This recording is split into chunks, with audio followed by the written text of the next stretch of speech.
against the run, number 1 against the pass, and they want to use that ranking as a catalyst for 1992. It is a downright balmy day. 47 degrees, winds out of the west at 10. Humidity very slight, and the forecast, no rain in the forecast or snow. Washington won the toss, and they will receive. Those of you who were with us last week recall that the wind was very much a factor. It does not appear to be today. Brian Mitchell and Ricky Urbans are deep to receive the kickoff of Roger Ruzek.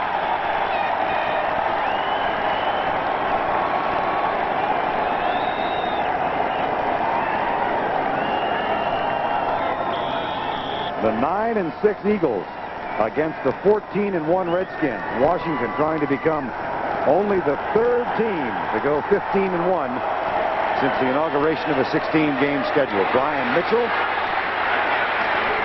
and Brent Hager makes the tackle as Mitchell is down at the 24-yard line. Starter in the Pro Bowl in 1992 in Honolulu, Mark Rippon. 17 touchdowns, only 2 interceptions in the last 6 games. And the Hogs who protect him, Lachey and McKenzie and Bostic, and Schlereth and Jacoby. The tight end is Don Warren. Ernest Biner, Art Monk, Ricky Sanders, and Gary Clark. Number 1 offense in the NFC against the number 1 defense in the NFL. Rippon, right side, overthrown. Ricky Sanders, incomplete. And the number 1 defense in the National Football League with 5 men going to the Pro Bowl, including Reggie White, Jerome Brown, and Clyde Simmons. Mike Pitts joins them. Seth Joyner goes to his first Pro Bowl this season. Byron Evans and William Thomas. And there's a change in the defensive secondary. John Booty replaces Izell Jenkins. About 90 seconds before we came on the air, we were informed that Izell Jenkins has been suspended by the Eagles for conduct detrimental to the club. That is the only explanation we were given. He worked out with the team yesterday. So John Booty gets the start along with Pro Bowler Eric Allen, number 21, Hopkins, and Waters, the safeties. And a delay of game call against Washington. It'll be 2nd and 15. And the Eagles have come out with their nickel defense on the first 2 plays. Dale Hamer is the official, the referee.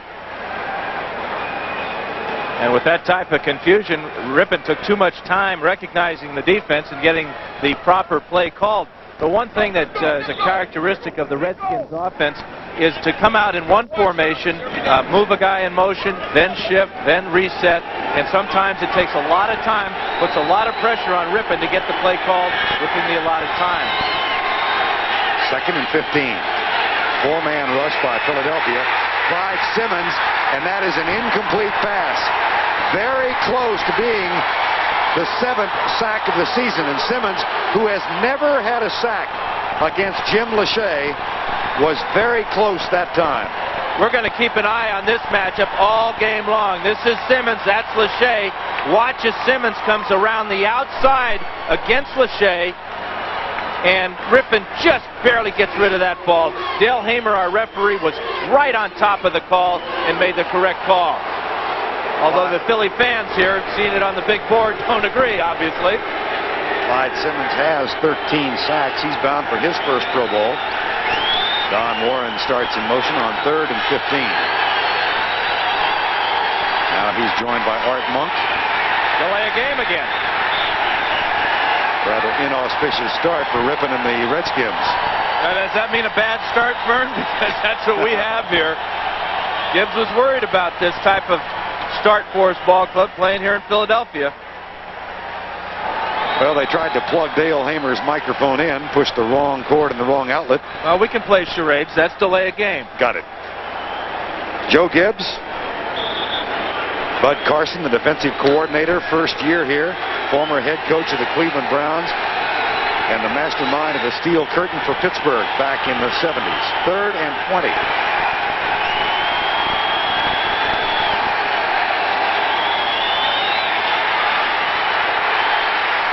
Incomplete for Biner. It'll be 4th down. Rich Miano defending, number 38. This is a perfect start for the Eagles because, number 1, it's their best team on the field, their defense. the defense has provided the momentum and the impetus for their year that has been very surprising after losing Randall Cunningham. And to get off to this type of start will give their offense not only good field position, but some confidence. Rod Harris, who had problems hanging on to kicks last week, fumbled a kickoff, and he is back to return now. Kelly Goodburn's punt. Got some room, ankle tackle, flag is down. They're going to get Bruce Plummer for an illegal block in the back. A.J. Johnson made the tackle, but that'll cost... And Plummer was blocking on Sidney Johnson, so that good field position is going to be backed up a bit.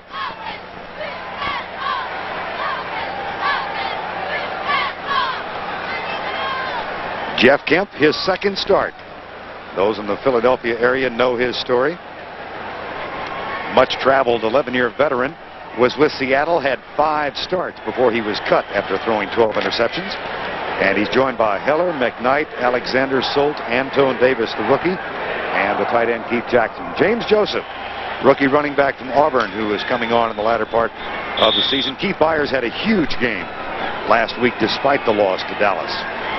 Kemp did throw 2 interceptions. But Byers didn't make too many friends with the fans there. He ripped the fans for not giving the Eagles a home field advantage as far as noise is concerned. Well, half of them stayed home today. Not many here. Kemp will throw off the play action. Finds Keith Jackson, the tight end. And they have done on the first play what they wanted to do last week, and that is get Jackson involved early. And then there's a little confrontation, and Mike Golick is leading the way. They're going to get Andre Collins, I'll bet you, for throwing the first punch. They may get Golick as well for coming off the sidelines and throwing a rather weak left jab at Collins. There's the one on Collins, and they're not going to get Golick. For a change, the retaliator got away with it. Watch on the bootleg here. Kemp comes out, wanted to go first to Fred Barnett, but Darrell Green had him covered. His outlet receiver is number 88. And the Eagles are going to get a break at the end of this play. Collins doesn't like the way Jackson tried to free his leg from his grasp.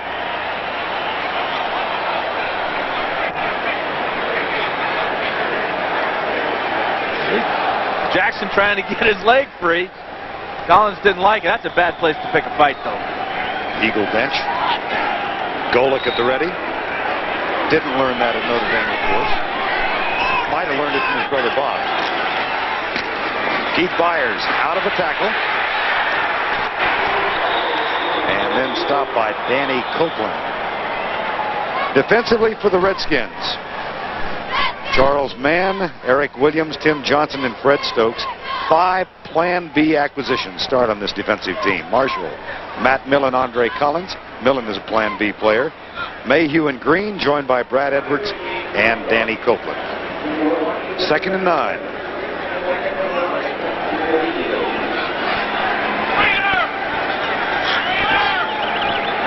No score.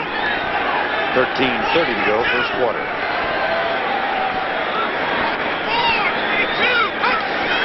Blitz coming from Marshall, and they get Kemp. 6 sacks for Wilbur Marshall, who was left out of the Pro Bowl, and expressed his disappointment at that.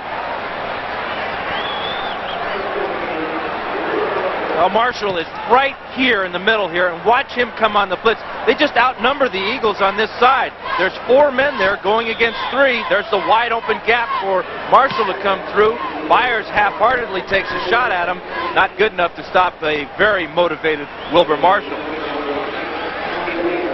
Statistically really had, and there's a final. Dallas wins it. New Orleans now can cinch the West with a victory in Phoenix. Out of the shotgun, Kemp back.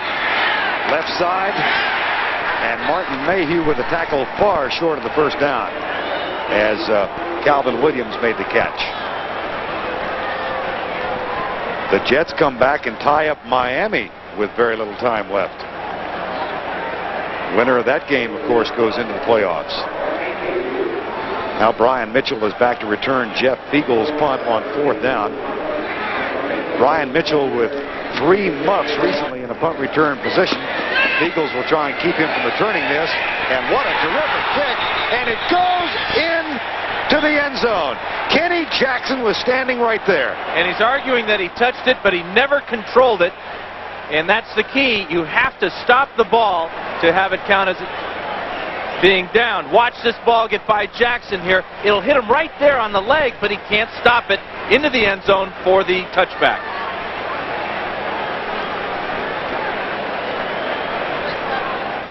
Simply a gorgeous holiday afternoon in late December in Philadelphia, PA. 12:20 to go in the first quarter of play. Randall Cunningham in cities on the bench. Jim McMahon is also there. First and 10, Washington. 12:20 to go, first quarter. Ernest Bynum gets the handoff and gets a nice gain between Lachey and McKenzie on the left side out near the 29-yard line. Wes Hopkins makes the tackle. Overtime now. Detroit and Buffalo. Lions, of course, fighting for the division. That's my idea of a good time, playing overtime game in Buffalo in December. If the weather's anything there as it is here, we're really getting a break. Beautiful day here. Rippon for the year, #1 passer by rating in the NFL. This will be Bynum again, and he's going to be close for the first down at the 30-yard line. Jerome Brown, number 99, makes the tackle, his 134th of the season. Ernest Bynum, another terrific season despite a knee injury. Back-to-back 1,000 yards for him, and really coming to the Redskins as he did from the Browns in that trade for Mike Oliphant. That has to go down as one of the all-time great trades, especially for Ernest, because when you're the featured back running behind the Hogs, how much better can it possibly be? He got the first down, first and 10, 11 minutes to go, first quarter. Andre Waters sneaks up on the line. Mark Rippon changes the play. And the pass is deep. Clark, Gary Clark. Loose ball recovered by Clark. Flag is also down. So a lot happening on the play.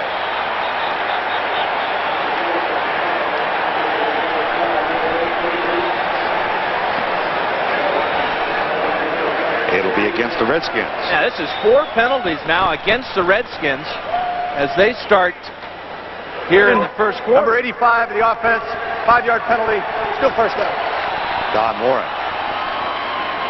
Gibbs said that this is the worst type of game for him. He says there are all types of pressures to prepare a team for, but in a game that means absolutely nothing as you're looking forward to the playoffs, he has to worry about injuries, #1, but he also has to worry about having his team go into the playoffs with some momentum.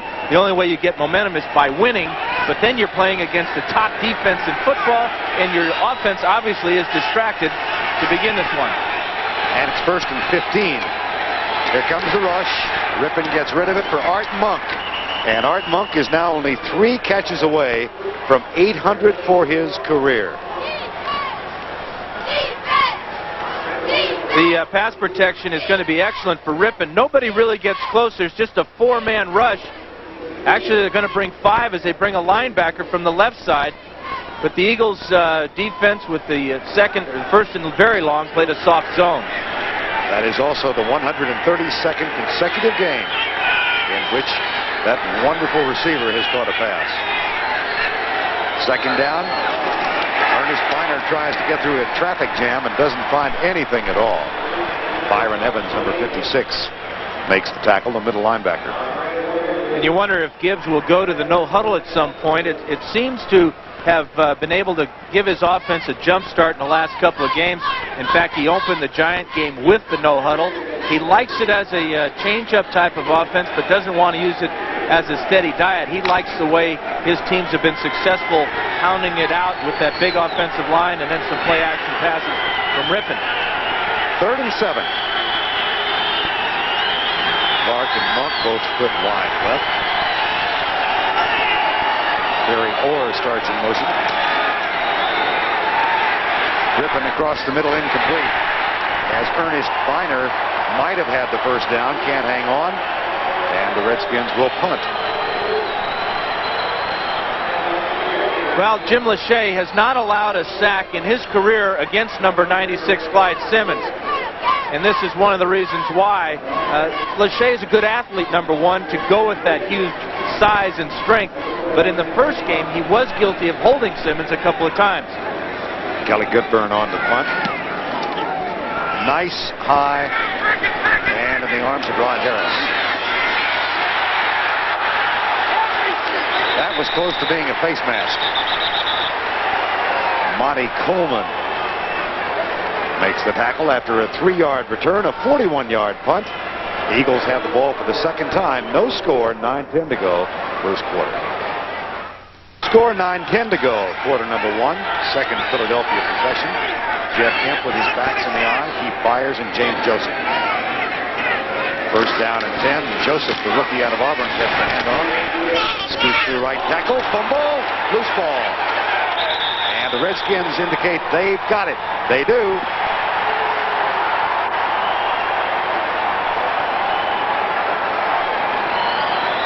The Redskins are plus 16 in turnovers for the season. Yet another reason that they are 14-1. And this is back-to-back weeks now that Danny Copeland has come up with a fumble recovery. This ball was ripped out as James Joseph was heading down. Take a look at it as he hits off the right side of the Eagle front line. There's Collins. He's going to be able to bring it up with that left hand. Pops it straight up in the air. And Copeland, after juggling it once, makes the recovery. First and 10 at the 34. No score. 9:02 to go. First quarter of play.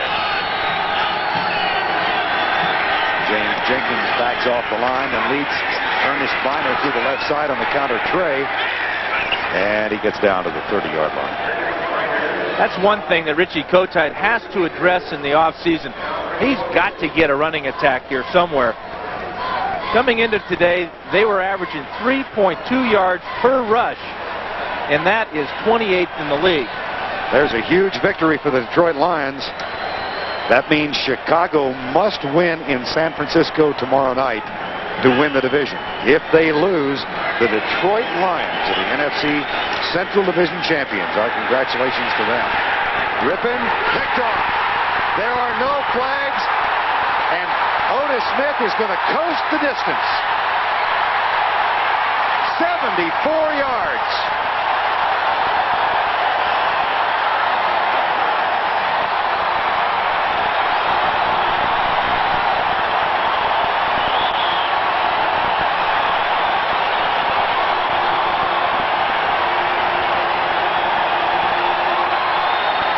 One thing you cannot do as a quarterback is throw it late to the outside. Watch Rippon just hesitate here momentarily.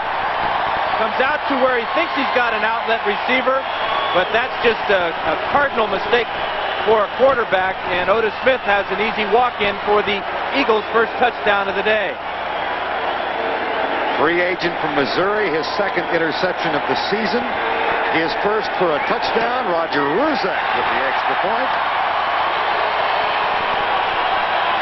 And the 26-year-old first-year player from Missouri has given Philadelphia a 7-0 lead. 8:13 remaining in the first half. The Eagles, with the first touchdown they have scored against the Redskins this year in Game 1 on a Monday night, they were blanked 23-0. Humiliated, really. And didn't you know that it would take their defense to score that touchdown? Right. Roger Ruzek will kick off. Only the third interception that Mark Rippon has thrown in the last 6 games and a half a quarter. Ryan Mitchell, Ricky Urbans. Wait for Ruzek's kick.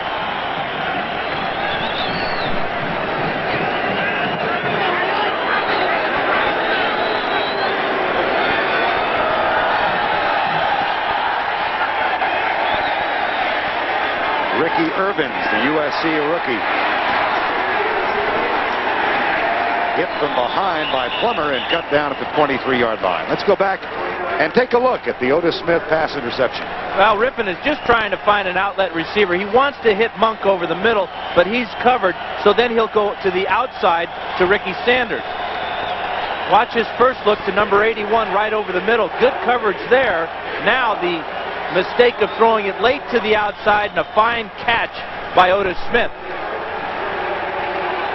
And Otis Smith scoots 74 yards untouched and went in for the first TD of the game. Now, 1st and 10. Rippon 1 of 6 for 9 yards. He hit Art Monk with the only completed pass. Seth Joyner bound for Honolulu for the first time. And building a real good case for being Defensive Player of the Year in the NFL. Number 59 at the bottom of the screen just comes in and crushes Ernest Biner. Full blitz here.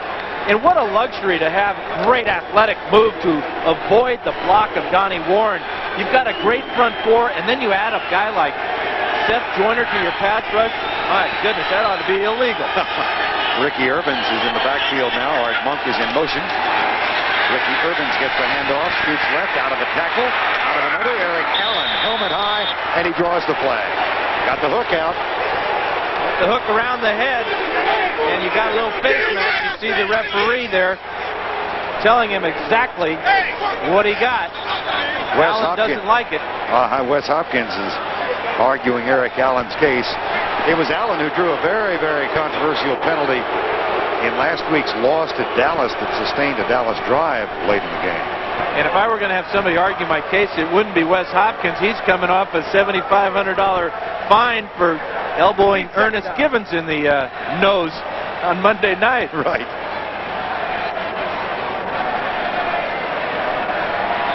Richie Kotite in his first year. But they're saying that's an inadvertent 5-yard face mask penalty, not enough for the first down. So it'll be 2nd and very short.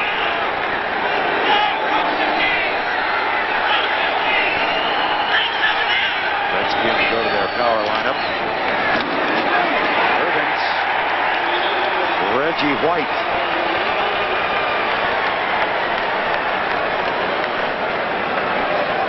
Out of the AFC, the final spot has been determined in the playoffs. The New York Jets, who scored with under a minute remaining after Miami had gone on top, come back in overtime with a field goal. Raul Alegre, and they beat Miami. And Alegre does mean happy, doesn't it? Yep. He's made a lot of people in New York happy with that kick, or both of them actually. One to tie and then one to win it. You know, Miami doesn't do well in overtime. So I was involved in a few when I played with San Diego, and it seemed like we knew that if we could get the Dolphins to overtime, that because of their defensive problems and the size of some of their defensive players, that we could wear them down and beat them in overtime. And of course, for the Jets, they conclude a rather dismal string at the end of the year, and it was Miami who lost a chance to cinch the overtime berth a week ago when losing to San Diego, and it cost them today. 3rd and short, 7-0 Eagles lead. Play action. Rippon looks deep. Terry Orr. And no, he doesn't hang it. Andre Waters knocked it away. There is also a flag down at the 41. There is no foul on the play. There is no foul. 68 had reported. 4th down. 68 is Russ Grimm. Terry Orr, who has been the starting H-back since being reacquired in mid-season, has had a terrific year. There's Russ Grimm, who is in as an extra blocker. Russ was lined up as tight end, and he did report, but obviously one of the officials didn't get that word. But that was a rather gutsy call by Joe Gibbs on 3rd and short, trying to go for the bomb off the play-action fake. Kelly Goodburn on the punt for the 3rd time.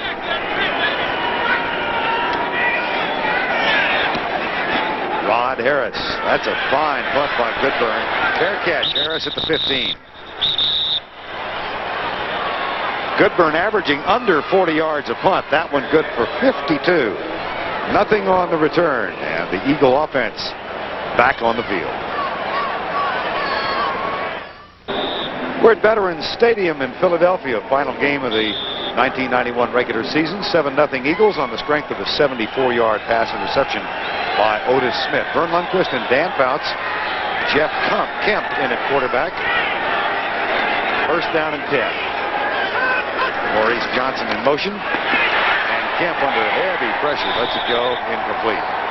Wilbur Marshall, who had a sack already, just about had his second. This is really great because you have so many outstanding defensive players this afternoon. Of course, there are 3 guys for the Eagles going to the Pro Bowl. Simmons, Brown, and White on the defensive line. Then you had Joyner. But on the Redskins side of the ball, you got Charles Mann going to the Pro Bowl as a defensive end. And Wilbur Marshall has a real good case that he should be there as well. A true linebacker in every sense of the word. Drops back in coverage, blitzes the passer, makes tackles along the line of scrimmage. Does it all from that weak side linebacking position.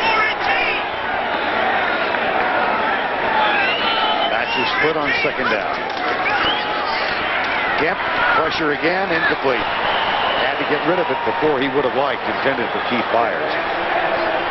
And it'll be third down. Jeff Kemp, whose father, by the way, Secretary of Housing and Urban Development. Here's Jason Buck getting some words of admonition from Dale Heyman. These 2 teams do not like each other. In fact, they are bitter rivals. It wouldn't surprise me if we've already had 2 or 3 skirmishes. But they tie one on here pretty soon. Of course, in game 1 this year, Washington won. They also won in the playoffs here last year, the game that led to Buddy Ryan's dismissal.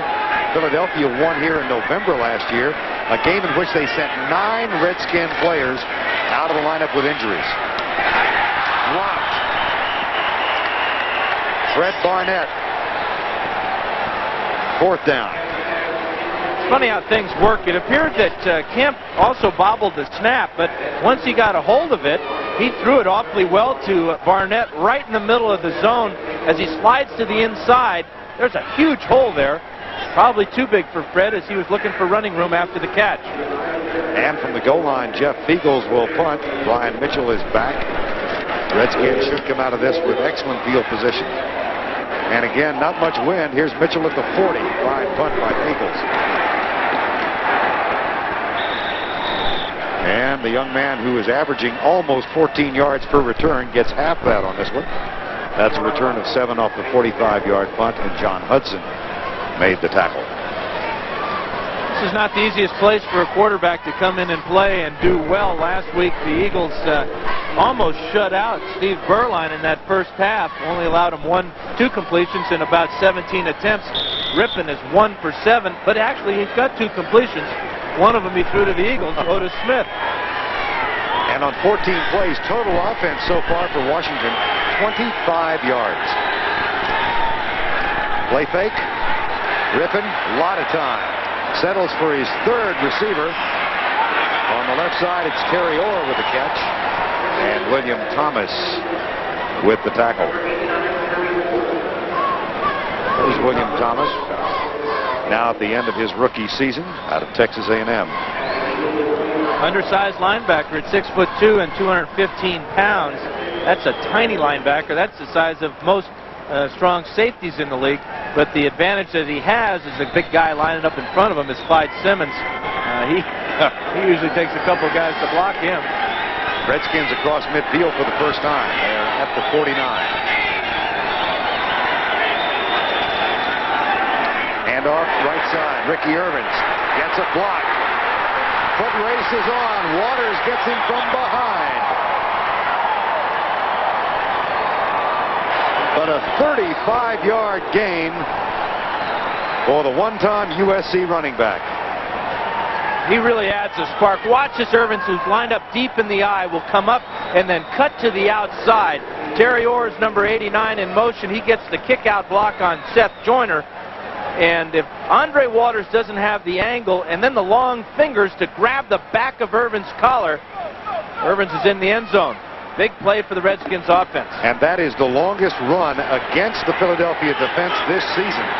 35 yards. Previous long by Gerald Riggs of the Redskins in game 1. Irvins again slips the tackle of Jerome Brown, but then is caught and dropped as he nears the 16-yard line by Britt Hager, number 54. Redskins are as complete a team as the NFL has seen in quite a while. They run the ball extremely well behind Irvins and Biner, and then when they get down in close, they give it to big Gerald Riggs. Their passing game is fantastic with the posse. and their defense is ranked #1 as far as number of points allowed. So when you prepare for a team such as the Redskins, you have your hands full. And the Eagles are now defending a 2nd down and 10. 7-0. Philadelphia leads it. Griffin again with a lot of time. Across the middle deep. Flag is down. So is Ricky Irvins at the 3. The flag thrown back at the 13-yard line. If the play stands, it'll be 1st and goal. It won't. Yes, it will. Referee Dale Hamer gave it the wrong signal. It is against the Eagles. Obviously, it'll be refused, and the ball will be on the 3-yard line. Correction on the preliminary signal. Holding 51 of the defense. Penalty is declined. That is William Thomas. And it will be 1st and goal, Washington, with 3:46 to go in the first quarter of play. So you prepare for the posse, and you got Monk and Sanders and Clark, and then they sneak Irvins out of the backfield. Right. And of course, Ernest Biner telling us last night that having Ricky Irvins is probably going to elongate his career. And Gerald Riggs is in there now. Play fake, Rippin, man wide open, touchdown, dropped! They threw it to Mark Addix. Obviously, he's not used to catching passes. Yeah, they threw it to him, but they may never throw it to him again. Here he is on the line of scrimmage after the fake. He's wide open in the end zone. But this is why he is primarily a guard and not a tight end. This one hits him in the belly and goes all the way down between the legs to the ground. And when he is 64 years old and rocking by the fire back home in Texas, he's going to say, well, I could have. I should have. But I didn't. 2nd and goal. Riggs. This Philadelphia team has given up only 3 touchdowns on the ground this season. And they'll never get a receiver more wide open than Addix was on that play. And you laugh about it because it's so comical, but you also know that once this game is over, gone, and forgotten, that Jim Hanifin's offensive line, they're going to give it to Addix something fierce. That's a lineman's dream to catch a ball for a touchdown in the NFL. Joe Bostic, the center, 3rd and goal from the 4.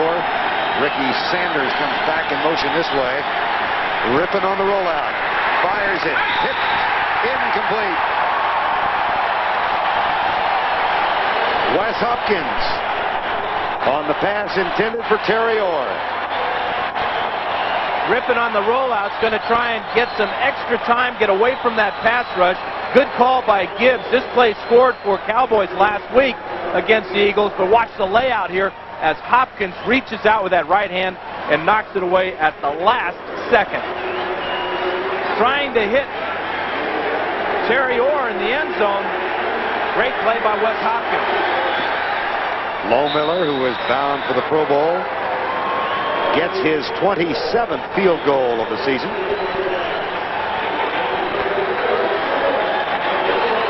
And that cuts the margin to 7-3. Well, the Eagle defense trying to finish #1 across the board against one of the more potent offenses in the league. And they do yield 3, but they don't give up the tying score.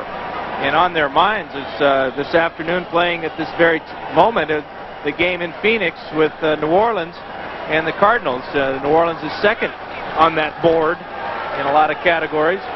And of course, the Saints not worried so much about stats as they are about trying to win their first division championship in history today. The opportunity provided them because Dallas came from behind to nip Atlanta. So a New Orleans victory would give the Saints the NFC Western Division title.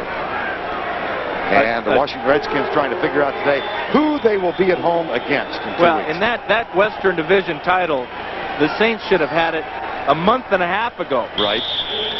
So they have nobody to blame but themselves, but they do have a reprieve this afternoon. Here's Lohmiller's kick. Roy Green, who once returned one 106 yards when he wore number 81, actually wore number 25 then, for the St. Louis Cardinals. with a kickoff return that time. 13-year veteran for Roy Green.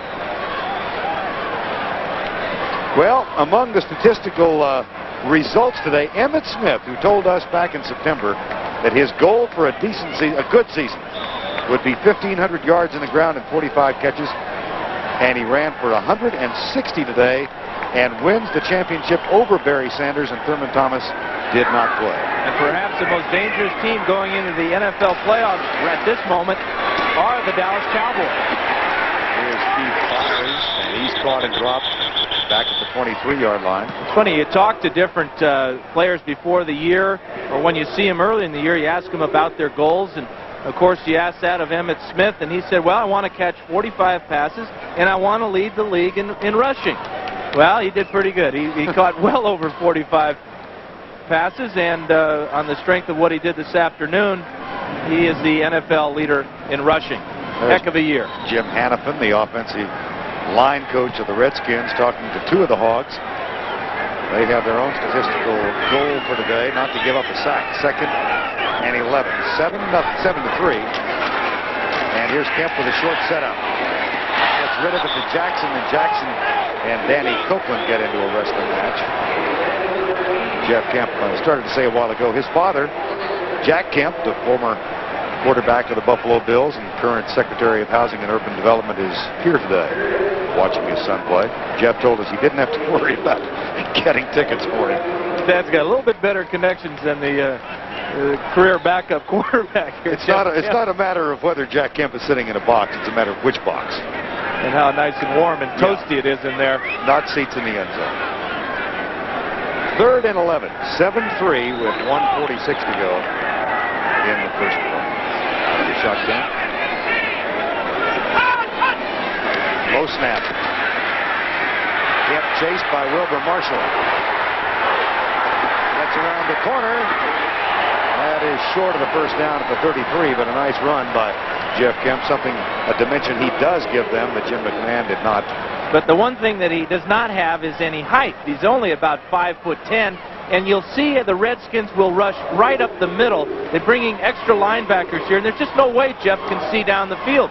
Now he can, but the problem is number 97, Jumpy Gethers, fine tackle there by Sidney Johnson just before Kemp comes up to the first down. And that sends Brian Mitchell back to return the punt. And Philadelphia has called timeout. Jeff Eagles saw the clock wind down. The play clock was down to 2 seconds. So not only that, they only had 10 men on the field. Hello. You know the punter is counting. He's standing back there. He's right. I hope there's 10 guys in front of me. Saturday night in primetime, CBS Sports presents the first of its college bowls this season. The Bill McCartney and Gene Stallings. Wings McCartney, as he's known in Colorado.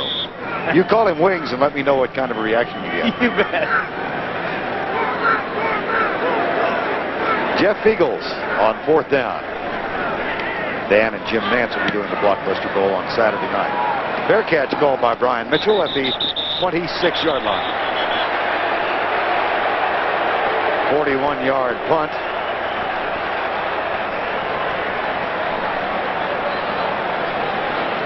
And 57 seconds remaining. Well, you can see a lot of areas of color, some yellow and some red and some orange. There are a ton of empty seats today. This place is anything but filled. But he made it. Don't pick your nose on television. Ho, ho, ho, ho. The first rule of being Santa Claus. 1st and 10.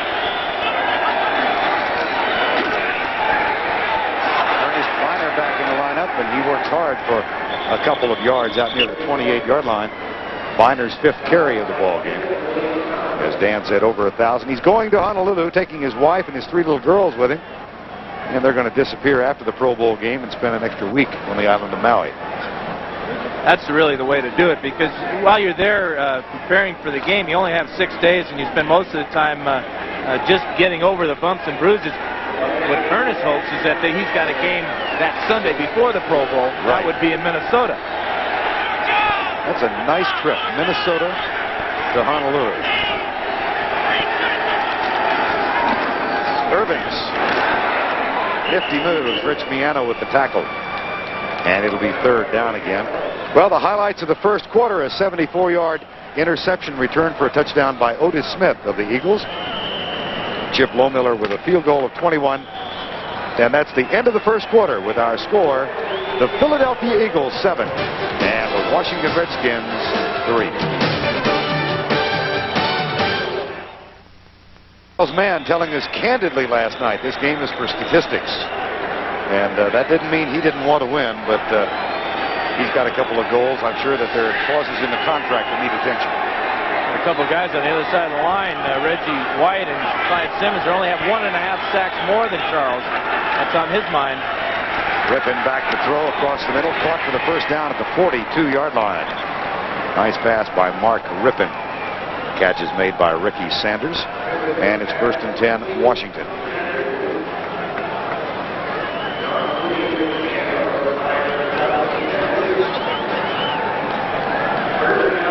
(7-3), 14:35 to go, first half of play. Redskins will enjoy the Christmas holidays, have the first weekend off. Home field advantage throughout the playoffs as long as it lasts for them. Here's Rippon with a play fake. He comes left to Gary Clark in front of Eric Allen. And Clark puts a little move on Allen, but then is hit from behind by Andre Waters. Gary Clark also bound for Hawaii. Over 1,000 yards again this season. Matter of fact, needs only 11 yards to set a personal best number of yards for the year. This is a great battle between two Pro Bowlers. The nice thing that Allen does is he contains Clark, doesn't let him get to the sideline, turns him back inside where help's coming, and there it is, a bunch of green jerseys. 7-3, Redskins trail Philadelphia. Second down and short. Play action, Rippon to go deep. But settles for a short pass that's almost picked off. Intended for Terry Orr. And William Thomas right in front of the Philadelphia bench almost had his first interception of the year. Gets a hand from Seth Joyner. Again, though, Rippon is kind of playing with fire, though, Vern. Looking deep, seeing that that's covered, and then coming off to his outlet receivers. It's already cost him once as Otis Smith picked him off for that 74-yard touchdown. And this one, Thomas had both hands on that ball, just couldn't make the grab. Modest numbers for the top-rated passer in the league. It's 3rd and 2.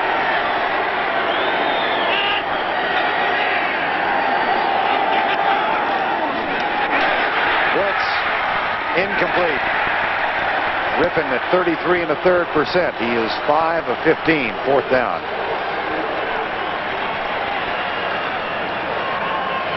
Good job that time by Bud Carson changing up the defense and going with the bear front, that 46, where you put big old Reggie White right over the center, and they use a couple of twists in there to put the pressure on Rippon. And that's something they haven't used nearly as much as Jeff Fisher did last year, right? That 46 defense?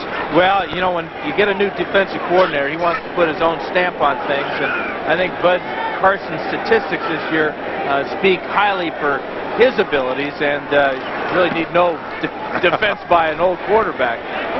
Nice high punt. Good burn. Fair catch taken by Rod Harris at the 17. And here's a late flag as the shoving continues. We've had some minor scuffles today, nothing that amounts to much.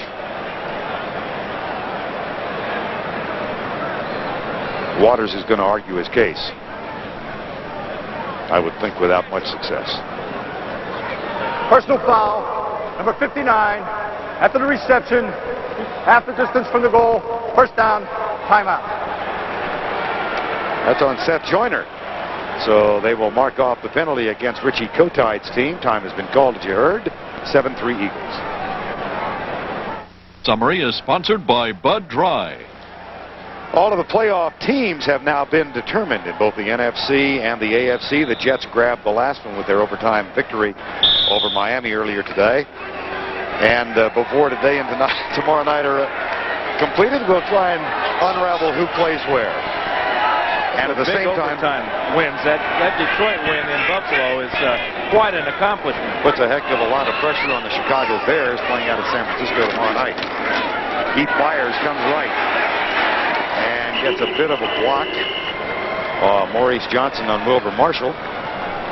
And Byers is out across the 10 near the 12-yard line.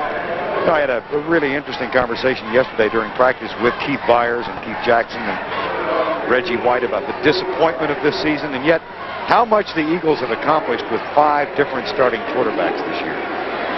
It really has been remarkable, but it's been a defense that has matured, and we've already seen that they're responsible for the only 7 points this poor team has today. Adjusting the 5 different quarterbacks is almost impossible. Second down and 6. Kemp chased, takes the tackle. Nobody open downfield, and he is waylaid as he gets near the 13. It'll be 3rd and long. Matt Millen with some words of encouragement for Jeff Kemp. This is a planned rollout by Kemp. Watch as he goes back 5, hesitates, and then gets out of the grasp of Tim Johnson barely. Now there's just nobody open, and this is really a scary proposition here. A lot of white shirts coming at you. He couldn't even get into his slide that time before he got tagged. Kansas City with a lead over the Raiders, and Denver can secure a playoff bye with a victory in San Diego today. 3rd down. Low snap from David Alexander. Kemp lets it go, almost picked off. Darrell Green was close. And Green got 2 in the first game against these 2, and we've got another little skirmish out there. Almost every play now, we have these 2 teams getting in each other's faces, pointing and shoving. That was Dennis McKnight, who got up limping a little bit, and Rich Kotite hollering words of encouragement after his offense. So Brian Mitchell is back to return yet another Jeff Beagles punt. Raven Caldwell is the short man, and John Hudson, who's had problems snapping the ball. No problem with this one. And no problem with the punt either. That's a dandy. At the 34, Mitchell. Special teams cost the Philadelphia Eagles last week in losing to Dallas. Otis Smith turns in a big special teams tackle on that play. And, of course, he has reason to celebrate. His 74-yard pass interception for a touchdown is the difference in the game. Seth Joyner in his 6th year going to the Pro Bowl for the first time. Said yesterday afternoon if this team could look back at one game and have it over, it would be against Tampa Bay. They had a 13-0 lead with 5 minutes to go and lost by 1 to the Buccaneers, 14-13. Ricky Urbans breaks over right tackle, and he's across the 45 near the 48-yard line. And Seth Joyner is going to his first Pro Bowl this season, and quite an accomplishment for him. And the great thing about it is he held out for a big contract along with Clyde Simmons. The media here in Philadelphia obviously is going to take a management side in that. They said, well, hey, you guys haven't even been to the Pro Bowl. You're asking too much money. Now, they've been to the Pro Bowl. They got the contract. They really put an incentive in China for the media. I wondered how you were going to phrase that. There's Ricky Urbans for a first down at the 50. Well, there's a camaraderie among these teammates, and Jerome Brown is also going to the Pro Bowl. When the announcement was made by Dale Hopp, the line coach, of who was going, and I guess Bud Carson also was a part of it, look what happened. Jerome Brown was so happy that Joyner was going that he stood up and said, wow. Now this is Jerome's fist. Here's his forearm here. That's what he did to that wall. Punched a big old hole in it. Just missed the stud. I don't think the stud would have stood a chance. Building would have come down. Hand off. Tackle. Clyde Simmons, who's going to his first. Here is the quiet man of this defensive unit, and all he's done this year, 13 sacks. And to be recognized as a Pro Bowl player, and also to have a couple of buddies to go to Hawaii with Jerome and Reggie. But also one thing they're going to do is they're going to take Mike Golick and Mike Pitts along, all expenses paid, because they realized if it wasn't for those two, that the three of them wouldn't have made it all the way to Hawaii. Irvin's got a lot of room. Good block on Eric Allen. Nice move by Ricky Irvins. First down at the 23-yard line. 28-yard gain. Really well-designed play by Joe Gibbs. You love when a play works this well. Watch as Irvins comes out of the backfield, and now Clark comes over, and he's going to be his interference. He gets the block on Allen, but now it's John Booty in the open field, and any good running back has got to make this guy miss. Irvins does. He gets down the field, out of bounds. Big play for Joe Gibbs. 28 yards and a first down at the 23. 7-3 the score. 9:10 to go. First half play. Irvins cuts it back and scoots up the middle of the 16-yard line. Well, the Saints have a chance to win the West. How are they doing? Here's Greg Gumbel. Atlanta in the playoffs next week. Thank you, Greg. Total yardage for Ricky Irvins now 102. That's running and receiving. And it's second down, 7-3 with 8:25 to go. Eagles leading. Irvins. And Wes Hopkins makes the pop. How'd it sound like?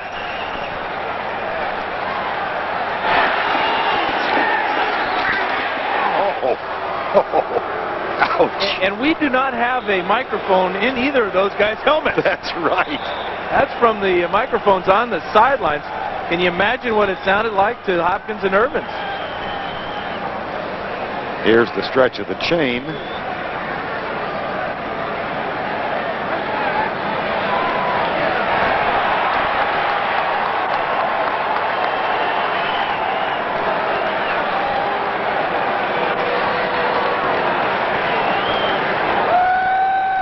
Thing we were talking about statistics. The Eagles have not given up 100 yards to a single runner in 61 games. The last time it happened was 1988. Gerald Riggs, 221. Ricky Irvins now has 63 in the first half. Rippon in the corner. Gary Clark wide open and dropped it. That doesn't happen. The only explanation you can possibly have for Gary Clark is that he was worried about getting his feet down in the end zone before he stepped out. Rippon puts this ball up in the air nice because he sees that there's nobody on him. The coverage goes up on the short receiver. Now watch. Clark, worried about where he is on the football field, took his eyes off the ball.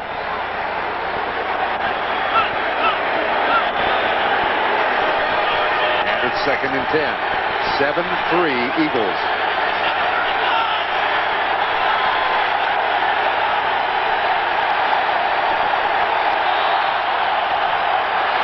Left corner. Eric Allen will let it sail out of the end zone. And Mark Rippon is 6 of 18 for 71 yards. The one thing working against Rippon as far as getting up to the line of scrimmage and moving fellas around and getting them in the right position is that our 25-second and 45-second clocks are not operating, and that is a real handicap for Rip because that is so important to now they got him working. So he now has the ability to tell when to put people in motion. Third and 10.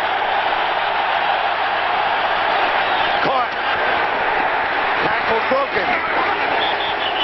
Close for the first down at the 5. Ricky Sanders.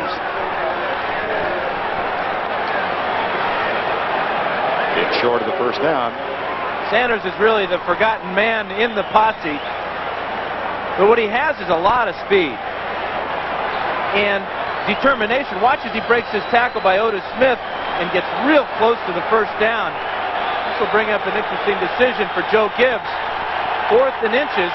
The Eagles this year have been fantastic on 4th down conversions, allowing them only 2 out of 12. Philadelphia calls timeout on 4th and 1.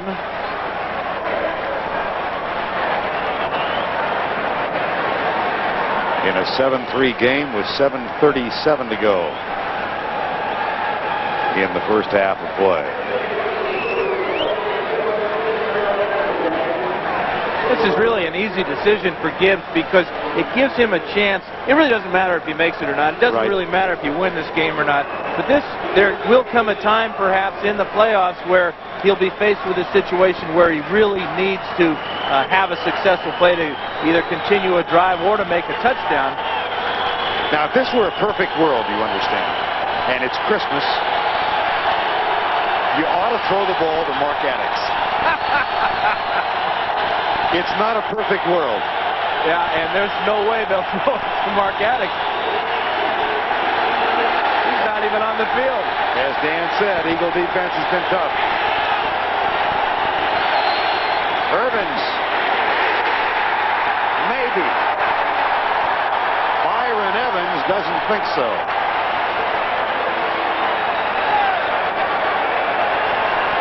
It appeared that Irvins had it and then was driven back by Byron Evans. Good push by that offensive line. This is a favorite play of a lot of running backs where you just have each of your offensive linemen get a hat on somebody, push them back, create some type of hole. That's a super play by Evans. Just a little bit too late, though.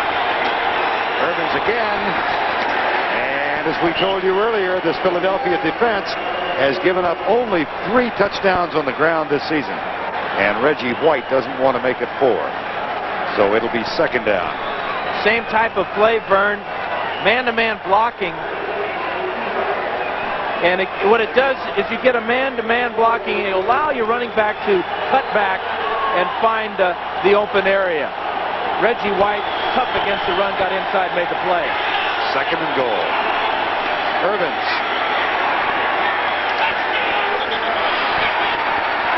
There's the signal.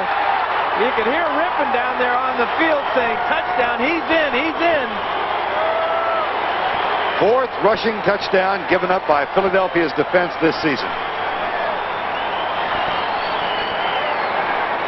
Working on the right side behind Big Joe Jacoby and Mark Schlereth. 3 plays in a row now they hit this right side. And this time, Irvins takes the low road and squeezes into the end zone. That'll bring on Lohmiller, who has kicked 55, as in 5-5, make it 5-6 extra points this season. And the Redskins get the touchdown to reclaim the lead, or get the lead for the first time. They lead by 3.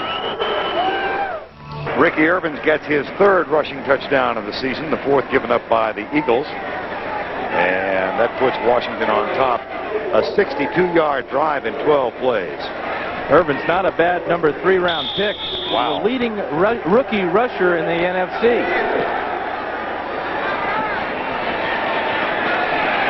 And that'll be a touchback and come out to the 20-yard line. Roy Green. Saturday night, prime time. CBS presents. Right now, we've got 6:33 remaining in the first half of play. Darkness is gathered here in Philadelphia on the 22nd of December. And the Redskins trying to become only the 3rd team ever to finish the regular season at 15-1. Jeff Kemp back under heavy pressure, lets it go. Boy, was he hit. His offensive line isn't doing him any favors. He's missed his last 6 passes. And we're talking to Richie Kotite yesterday. He said he wouldn't mind seeing what David Archer can do. He was hit so hard that time, knocked some of the stuffing out of his helmet. You hope it's stuffing and not gray matter. It's certainly stuff. Tampa Bay wins the Super Bowl. And in games in progress, Cincinnati, of course, has won today. New Orleans on top, as you saw. Kansas City playing for the home spot in the wild card playoff. And Denver leading San Diego. 2nd and 10. Blitz. Oh, gosh. Wilbur Marshall right in Jeff Kemp's face. What a pop. Well, we're looking at what Charles Mann calls the national defense. right up the middle. Number 58, again, clean shot at the quarterback. Byers too late to come over for the protection. Watch number 41, Byers. He sees Marshall coming, but it's too late as Kemp dropped only 5 yards and paid for it. Jeff Kemp, 2 of 9 for 17 yards, and Philadelphia yet to convert a third down in the first half. They trail 10-7. Motion on the right side. No flag thrown, and Kemp lets it go off the knee of Fred Barnett. And it bounces back some 15 yards. It'll be 4th down. This is 2 drop passes now for Fred Barnett on Kemp's 2 very best throws of the day. That's not a good combination. Barnett will get inside Green by using his hands, and then the ball bounces right off his leg. He should have had that one. If he had hung on, it would have been a first down. First conversion for the Eagles. Jeff Eagles to punt again. And again, it's a good one. Brian Mitchell at 34. It was a punt return that did the Eagles in last week. Kelvin Martin for 85 yards. And this time it's an 8-yard return for Brian Mitchell on a 46-yard punt. Charles Mann, the leader of national defense, his team up by 3. No matter the significance of the game, there ought to always be time to put a tail on the pony. My old teammate, Dennis Conan McKnight. Boy, when they coined the phrase piece of work, they had him in mind. 10-7 Redskins. First down and 10. Gary Orr leads the play, and Ernest Biner is out across the 45. Well, in 1975, Jim Hannafin was the line coach of the St. Louis Cardinals, and that group headed by Dobler and Deerdorf and Young and Finney and Tom Banks allowed only 8 sacks. This year, his offensive line has given up only 6. That's the fewest in the league. The record held by the Miami team in 1988, 7. That's one of the things that they are going after. Jim Hannafin mentioned it to his offensive line last night in the meeting. Mark Schlereth telling us it's the first time it's been brought up officially all year long.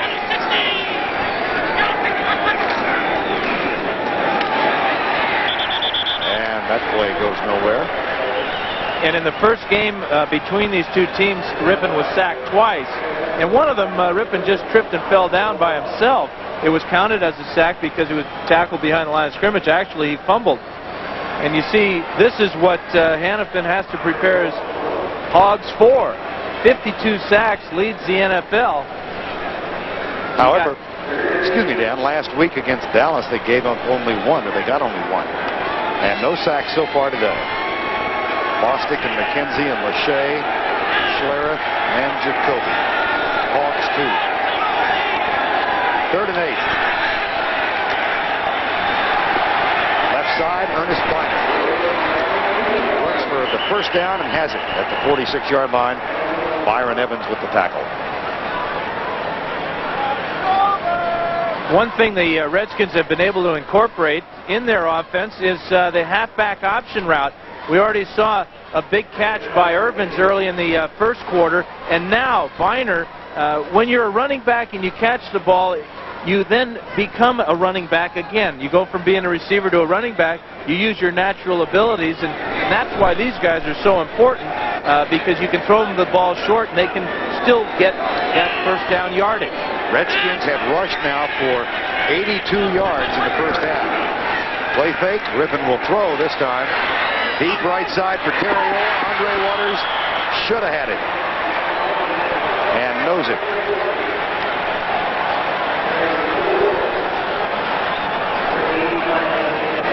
This is about 3 times now that Rippon has almost thrown an interception.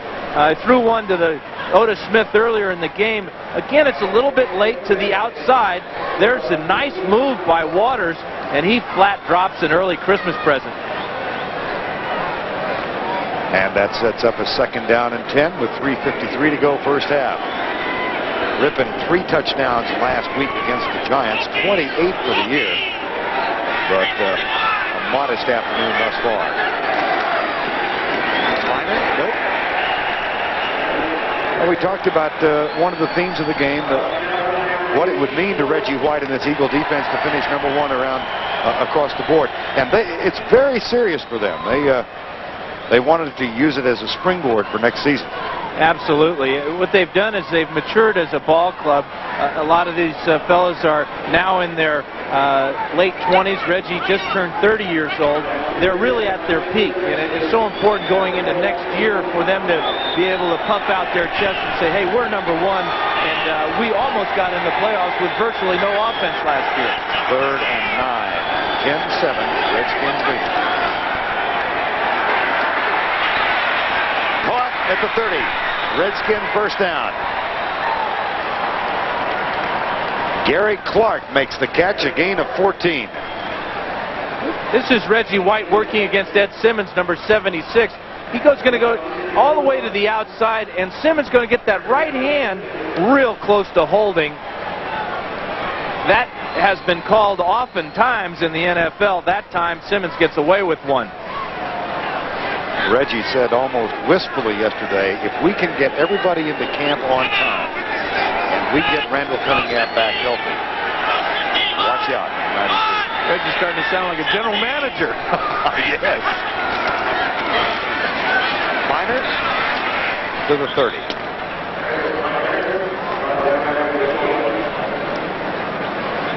And it'll be 2nd down and 10. The one thing Hannafin has to be aware of and on the alert for, if the Redskin offensive line goes throughout this game without allowing a sack, he can expect a big bucket of Gatorade, because Mark Schlereth told us that that's what they've got loaded and in mind for Jim Hannafin. So it gives you something to look forward to. In the meantime, the 2-minute warning, 10-7, Washington. Over Phoenix. And Gary Clark, a career high for receiving yards, 1277. He's got 22 today. 2nd down and 10, 10-7. Redskins lead it. Minor will be caught and dropped. The tackle made by Seth Joyner. Boy, the Eagles would love nothing more than to get a sack to keep the Redskins from having that record. Last couple of plays, they've been running plays, but the Eagle defense has been in the backfield of the Redskins. And getting back to Gary Clark's all-time career record in receiving, for a team that features the long ball, he is really the bombardier. A lot of big plays from Gary Clark this year. 3rd and 9 with 1:22 to go. First half. Blitz.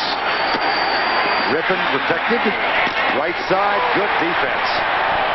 John Booty, number 42. Plan B acquisition from the New York Jets. John kind of looking around for a flag too, isn't he? He's a very likable young man from Carthage, Texas, who matriculated at Texas Christian University. Wants to get into this business and spent last year as an intern at one of my old places of employment, WFA-ATV in Dallas. Well, you're many places of employment. Yes. I lasted longer than I thought I would there. Here's Lohmiller, 47 yards out. Leading scorer in the NFL. Adds to his lead. That's good.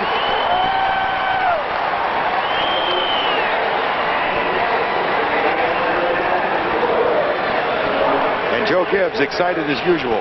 Well, Lohmiller kicked 3 field goals in game 1 between these two teams. Now has 5. Joe is always worried, and he was no different last night. And you do have an appreciation for the dilemma he finds himself in this game. Well, he does not want to get anybody hurt. Is there any, in any sense, Dan, a relationship between this kind of game and the last preseason game? That's a real good analogy, Vern, because you want to go into the regular season, obviously, with all your men healthy and with a little momentum. But you don't really care if you win that game or not, that last preseason game. Joe, now with a 6-point lead, has to be semi-happy with the way his offense is played. He has to be tickled to death the way his defense is played. Lohmiller's 2 field goals the difference. And the Eagle offense hasn't gone anywhere so far. Roy Green and Heath Sherman are the deep man. Lohmiller will kick off. And again, it'll be Roy Green at the 2. They're back there because Rod Harris fumbled a kickoff last week that resulted in a safety. And Danny Copeland makes the tackle. The big thing that Gibbs wants is this man to stay healthy going into the playoffs. Talked to Jeff Rutledge, the backup quarterback, before the game. There you see him right there on the left. And he said, I asked him, how much you going to play? He says, I don't know. Coach hasn't said anything, but be ready. Well, Mark Rippon for the day, 9 of 23 for 103. And we've got 63 seconds before halftime. Kemp only 2 of 10. Bring it back. He's tried again.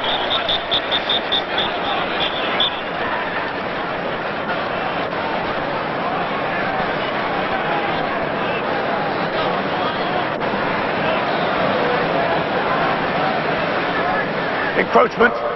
Defense. Prior to the snap. 5-yard penalty. Still first down. They got Bobby Wilson, number 94 there.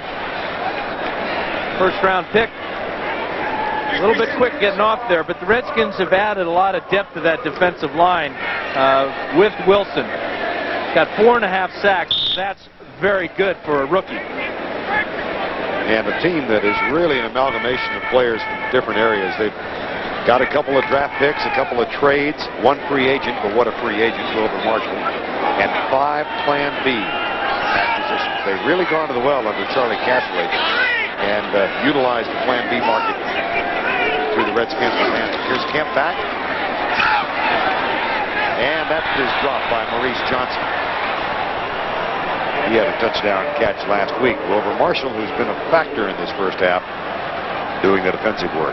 Kemp now has missed 9 in a row, but you can count almost about 4 drops now. So his players, there you have it right there, 4 drop passes. How'd you do that? Abracadabra. Mention it and it pops up. A lot of great support from our producer and director, Mark Wolf and Larry Cavallina. Second down. Final 59 seconds. First half. Kemp goes left side. Knocked away by Darrell Green. That time Barnett was going to hang on to it, but Darrell Green with an outstanding move with the left hand comes up and rips the ball away. Number 86 is Barnett.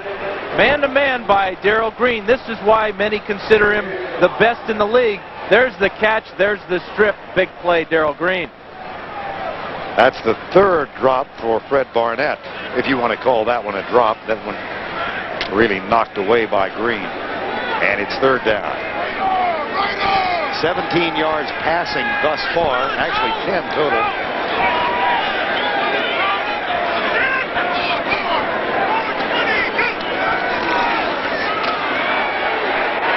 Kemp, never make it. 4th down. Sacked for the 2nd time.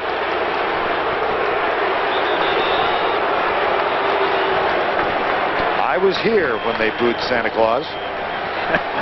So I'm not surprised to hear the noise. Well, from the outside here, Wilbur Marshall's going to come all the way around and just hit Kemp's arm as he's about to throw this pass. Watch as he gets his right hand on the forearm of Kemp, and Kemp is lucky to just hold on to that one.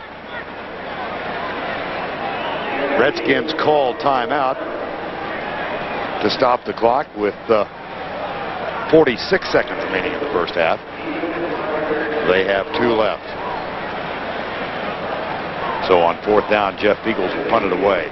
Philadelphia opened the scoring, a 74-yard pass interception return for a touchdown. Low Miller added a first quarter field goal to make it 7-3. Ricky Irvin scored from 2 yards out to make it 10-7. And then Low Miller with 47 yards of field goal made it 13-7. That's where he stands. That's the poorest punt of the afternoon for Beagles. But there is no return. It goes out of bounds at the 47-yard line. I think Beagles is just tired, Vern. That's his 6th punt here in the first half. the good part about that, as you mentioned, was no return. You see one changeup that the Redskins have made on their punt return team to protect Mitchell a little bit more is to put a linebacker, Raven Caldwell, back there to allow him extra time to make the grab. Well, one of the reasons for that is that Wayne Sevier was telling us last night, Sevier being the special teams coach, that Irvins has had problems with muffs in part because of the pressure supplied by downfield tacklers. So Caldwell back to help out. Ricky Irvins is in the lineup. He's got 67 yards on the ground in the first half. 1st and 10. And he gets the handoff here. Whoa! Seth Joyner.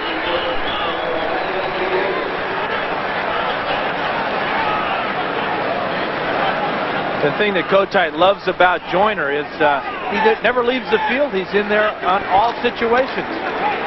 Comes the pressure. Rippon gets rid of it. Receiver slips. Irvins at the 45. Went down as he made his cut. And 18 seconds to go before halftime. No sacks so far. Redskins did give up a sack last week against the Giants. They gave up one against Phoenix. They had gone 10 weeks in a row without any. And Rippon, he's going to get hit right in the chops here by Jerome Brown. And then the cartwheel. What do you give him on that one, Vern? 4.3. You're generous. 3rd and 12.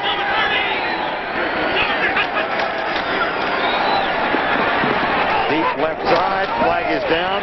The catch is made by Gary Clark. If the play stands, it's a first down.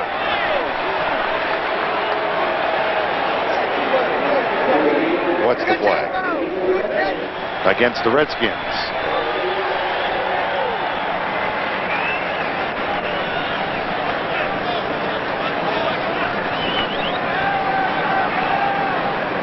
And the clock is down to 11 seconds. Illegal formation.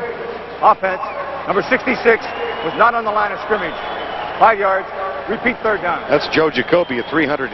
It's hard to imagine how he couldn't be on the line of scrimmage. Hey, he could be in both places at one time. He's so big. And you really can't blame him for backing up a little bit. That's what he did before the ball was snapped. Just wasn't up far enough. But the guy he's got to line up against is Reggie White. You want every little advantage you can possibly get. 3rd and 17.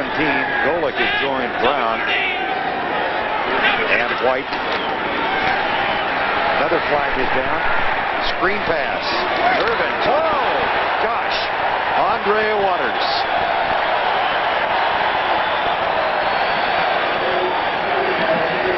Got a couple of flags on this one, but that was a great play by Waters. Nice job of Rippon fading and getting that ball off. Might be Christmas Eve before we get this first half finished. Oh, you're not kidding. Offside. Defense. Number 91 lined up in the neutral zone. 5-yard penalty. Still 3rd down. Jerome Brown, who was hurting in the ribs yesterday afternoon, got up a little slow after the play, so he's out. And it'll be 3rd down from the 50. Well, there's the most valuable trainer in the National Football League, Otho Davis. He's had a heck of a year. Boy, has he. Which is unfortunate. 4 seconds to go. 3rd and 12. Rippon to Clark. And Gary Clark still loose and then finally stepped out of bounds.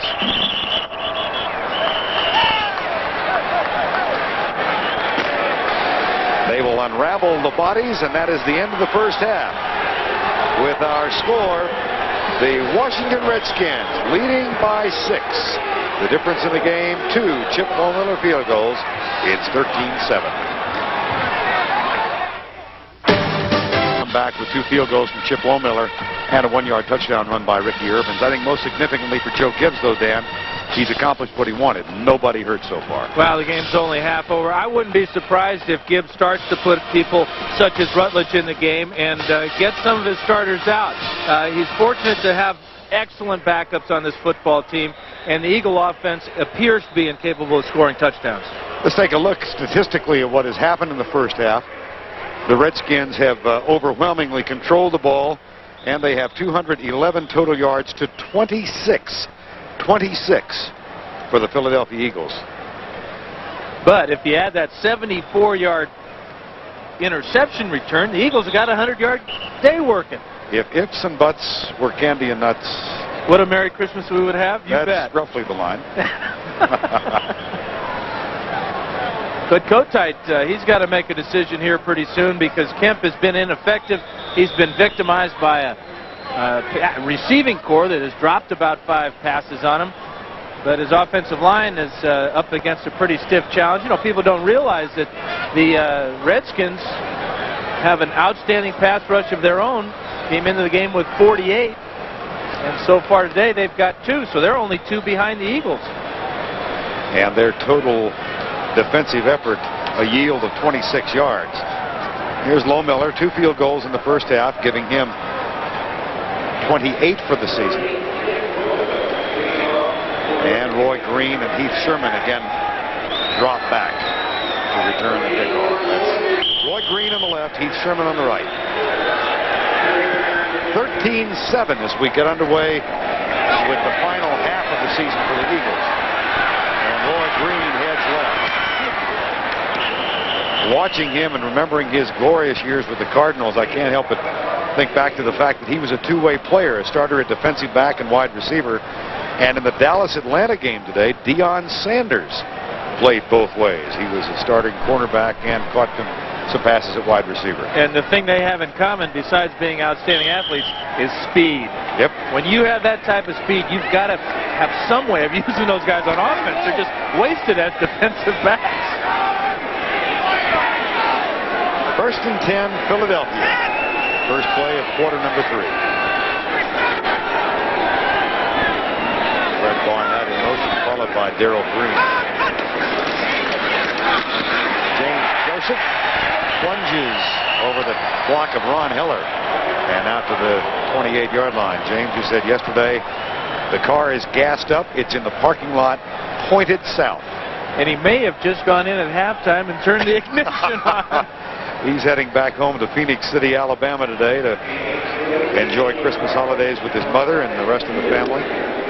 He has a brother in the 9th grade who's playing football. 7th round draft choice out of Auburn. 2nd and 2. Philadelphia has only 2 first downs.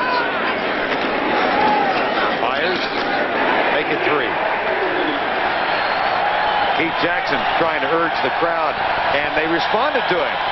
I was talking with those 2, Byers and Jackson, about the crowd, and you know, the Philadelphia fans have a reputation for being very vocal, but they both said they thought it was ominously quiet in here last week.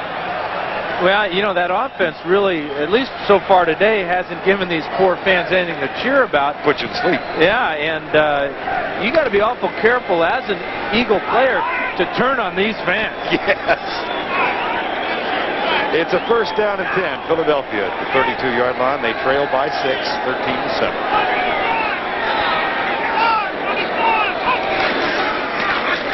Kemp. Out to the 36.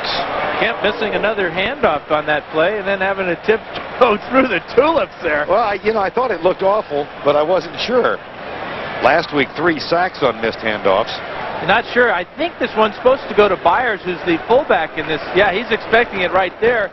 He doesn't get it. Joseph doesn't want anything to do with it. And Kemp has to pay for another missed handoff. Last week against Dallas, missed a handoff to Byers and was sacked for about a 15-yard loss, a crucial mistake. That sack was later overturned by the official statistician, by the way. 2nd down. Here's Kemp back. Here comes Grover Marshall again, and a one-hopper to Keith Jackson. And Fred Stokes is also a part of the defensive effort. And Kemp is really playing for his future in the National Football League. Being cut from Seattle the first time that had happened to him in his career, now he faces a dilemma of sorts coming up in the offseason. Does he stay here with Philadelphia? If they put him on Plan B, does he test his value throughout the league?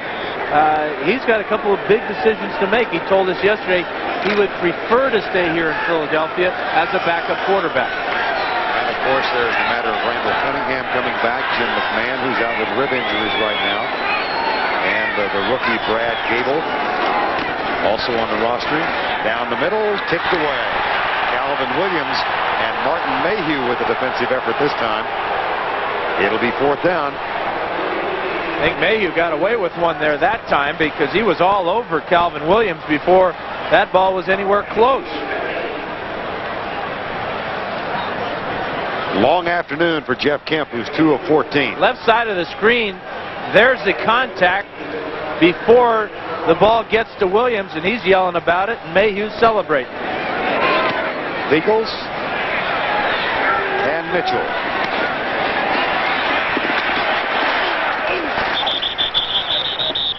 The return out to the 26, perhaps the 27-yard line. A 47-yard punt, 10 on the return. 12:20 to go, 3rd quarter. Redskin offense when we return. Skins, they have a 6-point lead, 13-7. They have rushed for 81 yards so far. Ernest Finer trying to add to the total. And he is out across the 30 to the 32. The tackle made by Andre Waters. This Eagle team gives up an average of only 70 yards per game, but Washington, one of the best running teams in the league, they totaled 173 on the ground in game 1 between these two. Yards allowed today, rushing yards, New Orleans 53, and that is current, and Philadelphia has given up 87. Keep you abreast of that statistical battle. And there's Wes Hopkins with a shoulder-high hit. Going into the day, 92 yards separating the two teams for the rushing defense title. That is, of the 3 areas, total defense, passing defense, rushing defense, the one that might change today is this one. And this is the real macho one, too. The old get down and dirty up front in the pits running the ball. You know, that's NFC football. And just to appraise you of it, if New Orleans allows 91 fewer yards than does Philadelphia, they would win that title. Irvins, Reggie White. That will take away from the total.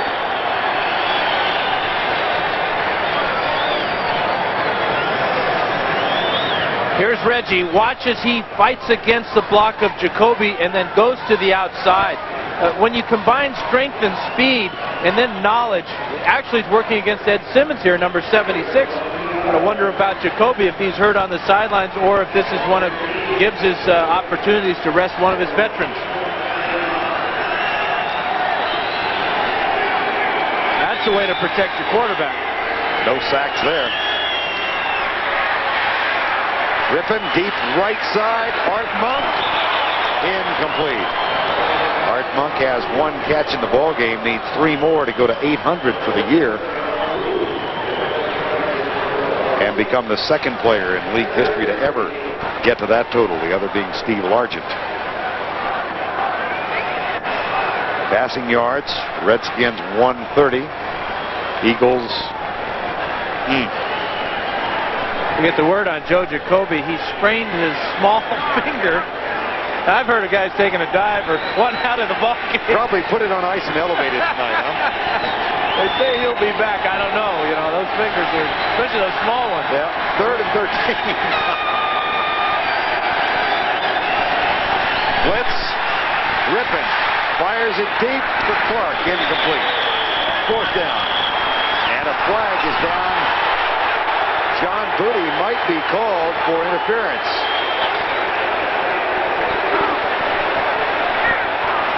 Andre Waters can't believe it. I think Andre may be claiming it was an uncatchable ball. Well, that's what the discussion is right now between the 2 officials there. You see them pushing the players away so they can talk in peace. That is the big question, and they're saying, yes, it was a catchable ball.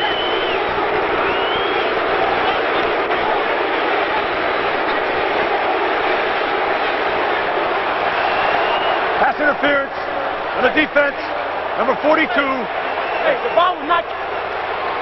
Well, I'm certainly glad that Dale Hamer turned the mic off at that appropriate moment. I think if we watch this closely and look at Booty's left hand, we'll see where the pass interference happens. There he pushes Clark, and that ball, I believe Gary Clark would have made that catch. That's a good call by the officials. The players are obviously going to say there's no way that Clark could have come back for that one, but that was his intention. He was on his way to it until that left hand pushed him away. That's a 25-yard penalty and a first down at the 40. Blitz coming again, and they got him! William Thomas. And that means that the best the Redskins can do is tie the Miami Dolphins of 1988. And of all people on this defense, William Thomas, a rookie, this is his first sack of his NFL career. Nobody blocks him. Free on the quarterback. Rippon goes down, and the record goes with him. From the left side, there's just nobody there. 7th sack of the season given up by the Redskins. If they don't allow any more, they will tie the Dolphins for the best ever in the league.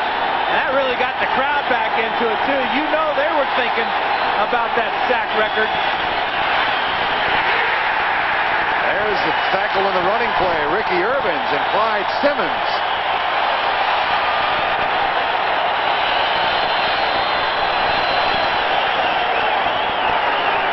And it'll be 3rd down again. No, Clyde is 6'6", and Ricky Irvins is 5'6", maybe 5'7". And Clyde got him right at the top of that 5'7", too. Around the head, took him down. Big play.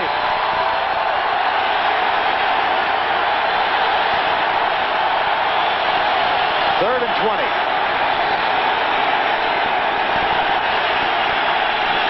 Blitz. Joyner chasing Rippon. Incomplete. 4th down. Let's check in on the New Orleans-Phoenix game. Back to New York. Here's Greg Gumbel. And, of course, Atlanta won that last meeting between the two in New Orleans that helped propel that New Orleans slide at the end of the year. That'll be a fascinating game.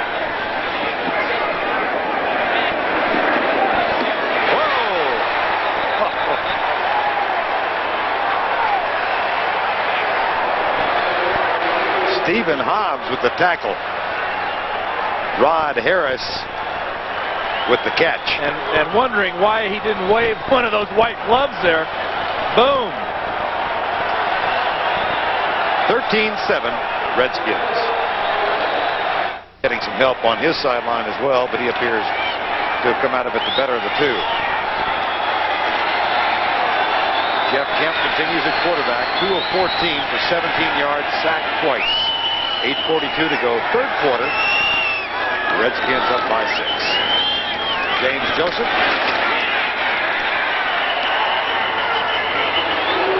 Tackle is made by Andre Collins. You mentioned Kemp's statistics, Vern. 2 of 14. Well, he was at one time 2 for 2. Right. It seemed like it was yesterday, but 12 in a row now without a completion. And to give you an indication of how things have gone for Philadelphia, he's also their leading runner with 15 yards. 2nd down, 11. Almost like this Redskin defense has something to prove in its showcase against the Eagle defense. Kemp back, pressure coming. Pass is caught by Byers. And Danny Copeland holds him up so that Brad Edwards and Andre Collins come over and complete the tackle. This is outstanding effort by Kemp. Number 1 to get rid of this ball. Watch the pressure. Again, it's Wilbur Marshall from the left side. Kemp bails out, but Copeland makes a fantastic tackle on Byers, 240 pounds, and Copeland just hanging on for dear life. This is the old bailout shot here by Kemp as he takes the shot from Wilbur Marshall. And it's 3rd and 10. Shotgun. Blitz threatened again by the Redskins. They are not coming. They do stunt. Kemp across the middle. Caught by Jackson, who bobbles the ball. Recovered by the Redskins.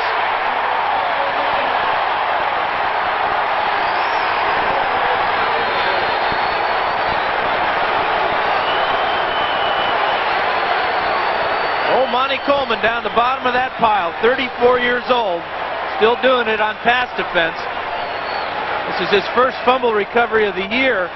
Jackson is going to be from the right side of the screen. He finds the hole in the defense, but now struggling to get that first down. Ball is popped loose by Wilbur Marshall, and there's Coleman with the gift at the bottom of the pile. And we have seen Mark Rippon for the last time today. Jeff Rutledge is on in place of Mark Rippon. Rutledge in his 13th year, 5 of 6 for the season.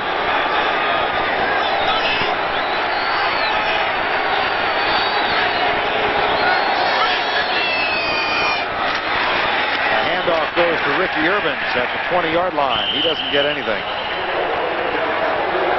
except into a conversation with Andre Waters.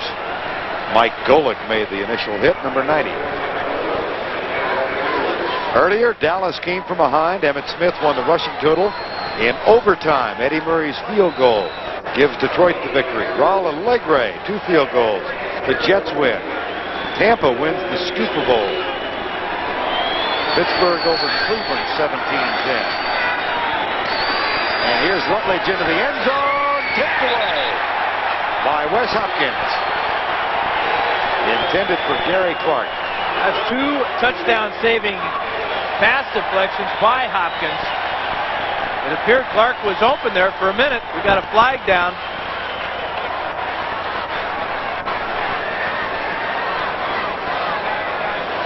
Holding. 69 the offense. 10-yard penalty. Still second down. We got Mark Schlereth. You know, you make the Pro Bowl, and you get your name pronounced correctly. All year long, everybody has been calling Mark Schlereth, and he told us yesterday that even Coach Hannafin had a big trouble all year long with it. But now, you know, you make that Pro Bowl, and people have to learn how to pronounce your name. Well, he's the only native Alaskan to ever make it in the league. His mother and dad still live in Anchorage. They bought a satellite and said it doesn't work. But they do have one place in Anchorage they go every Sunday to pick up the game, so I'm sure they are watching today. Second down and 20. Blitz. Joyner buries Rutledge. Rutledge did get rid of the ball. Boy, he broke his face mask. Now, if there's ever reason to have a penalty called on an illegal hit to the head, this has got to be pretty good evidence against it. Look at that face mask. You can't even see out of it. And what is the referee looking at? Joyner comes in head high, rips Rutledge in the face, bends his face mask up like a tin can. And Rippon is going to have to come back in, so the call of his retirement for the day was premature. Joyner from the right side, watch as he hits him right in the jaw, then takes him to the ground. That's an unbelievable non-call by Dale Hamer. Time has been called while Jeff Rutledge catches his breath. 13-7, Washington. The John Hancock Bowl, New Year's Day, the Mobile Cotton Bowl Classic, a college bowl bonanza on CBS. Well, so he and Rippon just exchanged helmets. Hope they got the same hat size. 3rd and 20. Rutledge, deep right side for Clark. Incomplete. John Booty almost had the interception.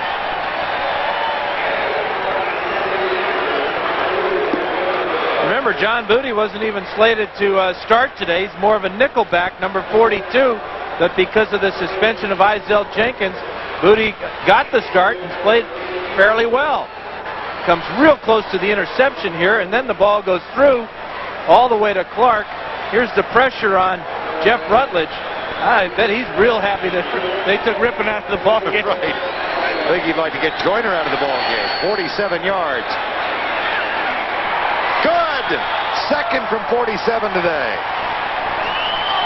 And 3rd field goal of the afternoon. A head bump from McKenzie. Chip Lohmiller increases the Redskin lead. It's now at 9. Lohmiller's 3rd field goal of the day is giving the Redskins a 16-7 lead. Roy Green and Heath Sherman wait for yet another kickoff from Chip Lohmiller. 6:09 to go, quarter number 3. Redskins trying to go 15-1, equal the record held by Chicago and San Francisco. And that touchback will come out to the 20-yard line. Coming up Saturday in prime time. Give me the inside scoop. I will give you the skinny. You will love watching Darian Haken, I can promise you that. First down and 10. And James Joseph goes to the left side, down at the 28-yard line.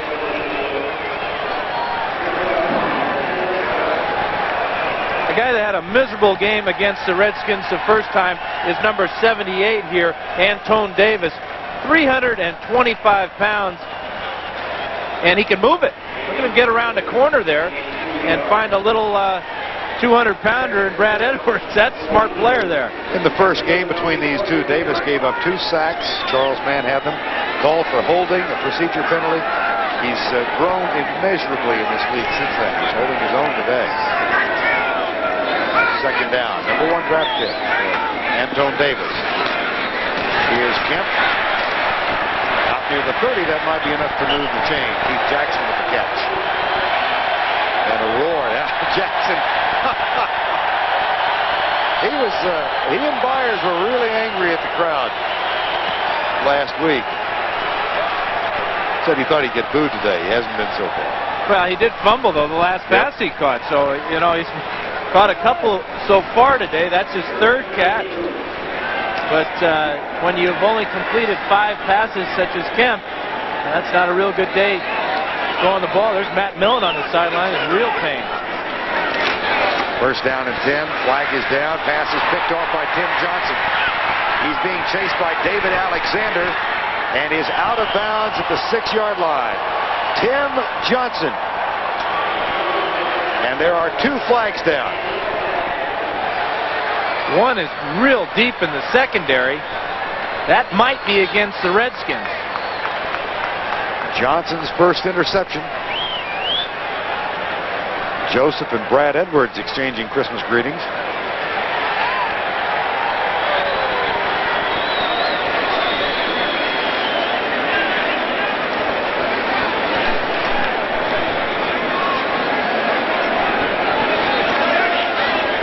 Things about this afternoon's game, so we haven't had any replays by the replay officials. I wish you hadn't mentioned that. Well, I really wish you'd never brought it up. Oftentimes this man here is the center of attention, whether he likes it or not. But they're having, we might as well have a replay on this one. They're not getting it straight down on the field. 2 fouls on this play.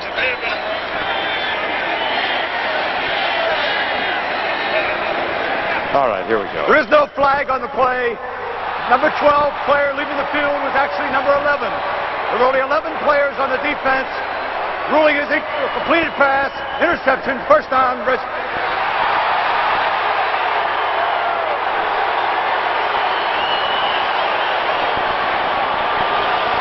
And here is the interception for Tim Johnson.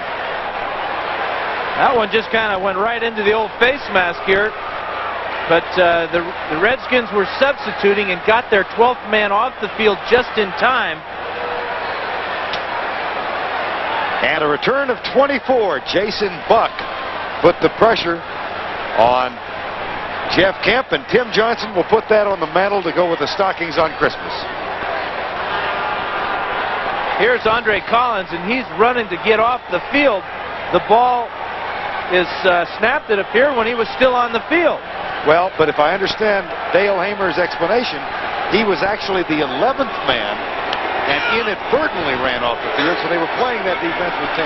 Well, it worked. They got the interception. First and goal. Urban's had a big first half, but he's been quiet in this half. And that goes for no gain.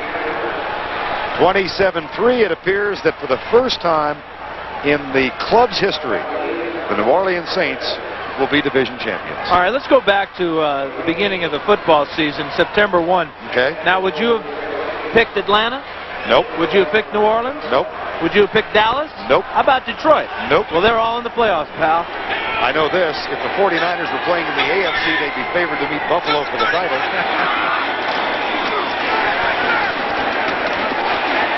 the 10. No gain again. Tackle made by Clyde Simmons. And Kotite really wants this game to go 10-6.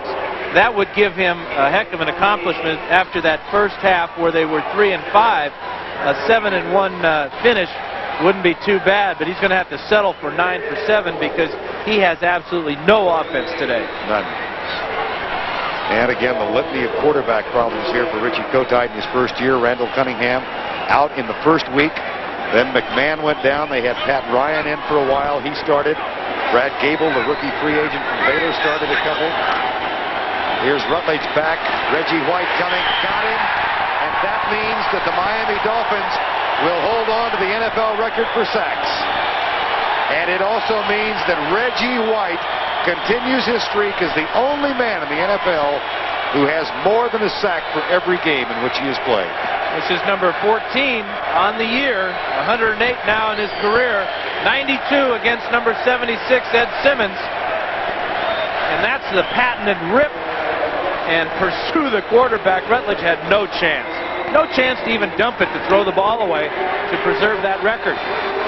Lohmiller for the 4th time from 38. He's perfect for the day.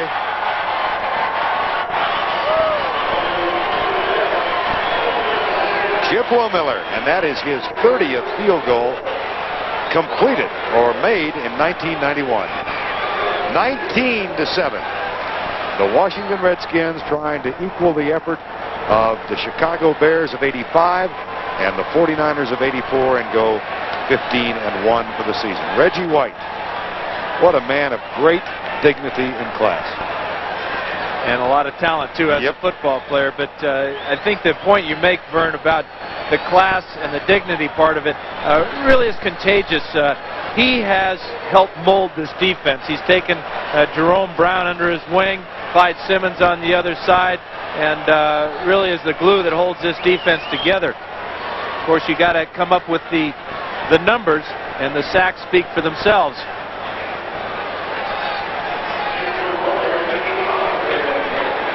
Well, how is this playoff picture evolving in the NFC? Of course, we know the teams. It's a matter of who plays where. And it really won't be decided until tomorrow night when Chicago plays at San Francisco. Here's Roy Green at the 4. Nice special teams tackle at the 13. Alvin Walton makes the stop. Here are the playoff teams. The Redskins, Detroit, and Chicago still fighting for the NFC Central. Dallas, New Orleans, and Atlanta. And it appears now that the Saints will win the NFC West and be at home next week in the playoffs. And then you look at who's going to be Coach of the Year. Well, Joe Gibbs is 15-1. He may not get it. You could give it to Jimmy Johnson. You could give it to Wayne Fonts in the NFC. You know what I think is the best thing to happen to the league this year? What's that? Dick McPherson at New England. Oh, you bet. Turn that whole program around in one short year. First down and 10. Play fake for Kemp. Fires it out to a wide open Maurice Johnson. And that's a first down to the 25-yard line. And a flag goes down with Maurice Johnson. They're going to get Fred Barnett for an illegal block, and the Eagles continue to go backwards. Johnson was so wide open he couldn't even stand up. Gain of 14, but bring it back. Fred Barnett has not had a good day. Holding, number 86, 10 yards from the end of the run. He's just hustling here. Now he sees that Darrell Green's got a shot at making the tackle, and he's got his hands all over his back. That's a pretty good throw by that official. Sometimes you think the official's trying to hit the player that caused the penalty, don't you think? Oh, that looked like a dart. Emmitt Smith won the rushing title. Eddie Murray keeps Detroit's hopes for the NFC Central Championship alive. And the Jets are in. As for the Colts, where's Mr. Hill? Byers makes the catch. And Brad Edwards and Tim Johnson follow him out of bounds. And there's another flag.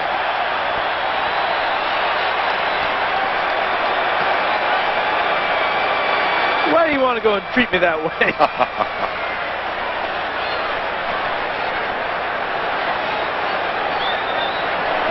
Unnecessary roughness. Number 78 of the defense, 15 yards, first down. Well, Keith Byers was arguing with the smaller of the two men. He didn't go after Tim Johnson. He went after Brad Edwards. Well, watch Johnson go after Byers here. Edwards goes up around the head. Now, that should be a penalty. Now, this is about 4 yards out of bounds. I think the referee got the wrong guy.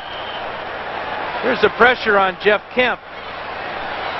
Again, he's going to be just smashed to the ground.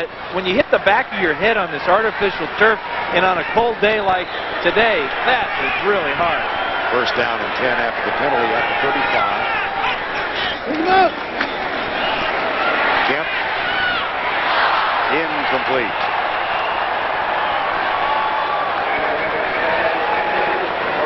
Well, 58,000 plus have come here to the vet. A lot of no-shows. 7,000 or so. That's really not a lot, I guess, with Philadelphia out. Not as many as I thought it would be. That big loss last week to Dallas, people overlooked the fact that the Eagles had won 3 in a row on the road and came back in here to the vet expecting to beat Dallas, but Dallas is the surprise team in the NFL in my book, and right at this point, the most dangerous team is when you look forward to the playoffs. They have the ability to win on the road or at home. Second and 10 for the Eagles. Jeff Kemp, 7 of 21. Left side, Byers. First down, Philadelphia. 93 seconds remaining, quarter number 3. And 2 players are down for the Redskins. One of whom is Martin Mayhew, the cornerback, being 10-2 right there. And the second is back at the 50. We're unable to see who that is. Danny Copeland, the safety. This is what Gibbs feared coming into the vet playing the Eagles, where they had so many injuries in the past. Take a look at this great play by Byers. When he catches the ball, he needs about 8 yards to get the first down. There's Mayhew getting hit right on the helmet, and now Copeland lands right on top of his head. It appeared that Mayhew got hit Byers with right on the thigh, and now Copeland comes down on top of his head. That is so scary. But he's up, and this is quite a relief to see this. I believe Mayhew was knocked out when he hit that big thigh of Keith Byers, because he hasn't moved at all. There's another good sign. His arm starts to move, so he's coming too. Martin Mayhew, the cornerback of the Redskins. Mayhew only weighs 170 pounds. Here's Byers at 240. Mayhew sells out, all-out effort there, and he pays for it. Well, they've gotten him to the sitting position now. Another good sign. And Dan and I had the absolute misfortune of being present when Mike Utley was paralyzed in the Detroit Lions game. So anytime we've seen a player go down this year, boy, the memories come flooding back in a hurry. Good news for Joe Gibbs and the Redskins. Both players off by themselves.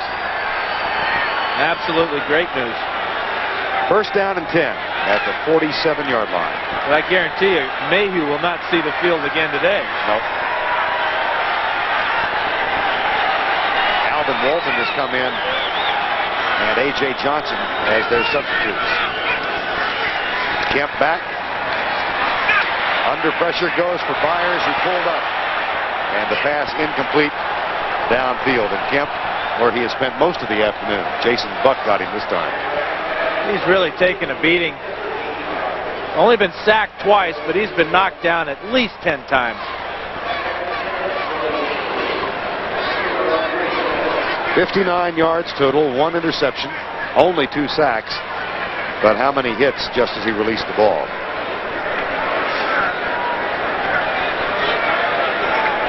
Jackson goes and lines up tight to the left side. 64 seconds remaining, quarter number 3.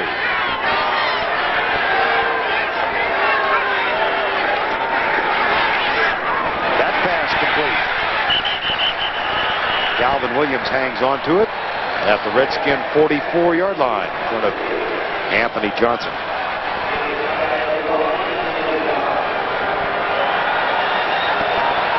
Here's Andre Coleman. Watch as Collins rather, watch as if he steps to the right instead of to the left, he's got an interception and clear sailing. Andre Collins forming a ballet will rest on this play. 3rd and 1. I was trying to combine both linebackers there. Raiders have cut it to 20-13. Joseph. First down, Philadelphia at the 38-yard line on what should be the final play of quarter number 3.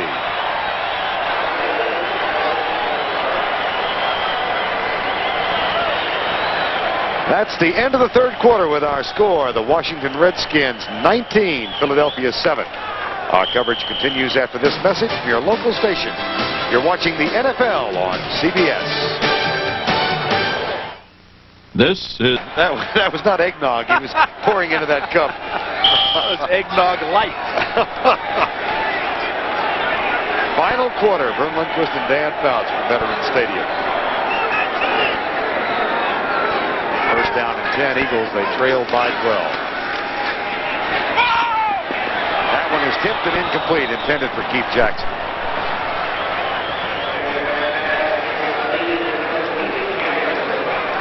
Jeff Kemp looking over at the sideline to Richie Kotite. Kind of unique in this ballgame, Vern. We have 2 head coaches that serve as the offensive coordinators and play callers. Kotite, of course, was the offense coordinator here last year, and then before that with the Jets. And I remember Joe Gibbs in San Diego with me back in the late 70s, early 80s. He was our offensive coordinator. 2nd down and 10. Blitz coming from the Redskins. Kemp, short setup, fires right side, caught by Fred Barnett. He shakes the tackle, scoots down the sidelines, out of bounds. First down at the 13-yard line. Tackle made by Danny Copeland, who is back on the field. And a gain of 25. This is a blitz adjustment by the Eagles. They see the blitz from the right side. Kemp goes to the hot receiver here, Barnett. And now he just fakes out Darrell Green, pushes him down to the sidelines, and Copeland makes a touchdown-saving tackle right here. Take a look at the blitz here from the left side. There is Brad Edwards, his weak safety on the blitz. A little bit late, and the Eagles get their best offensive play of the day. And their best field position of the day, other than the pass interception for the touchdown. Kemp with time across the middle, caught Johnson, who had a touchdown catch, his first ever last week against Dallas. And that's down to the 6-yard line. Randall Cunningham and Jim McMahon, both in cities on the sidelines. Zeke Fredkowski giving the signals. There's some quarterbacks for you right there. Little Zeke, talent, of course, huh? from a different era. My era. Well, that's a different one. That was a different era. Backed up Bart Starr, among others. 2nd and 3. 19-7, 13:48 to go.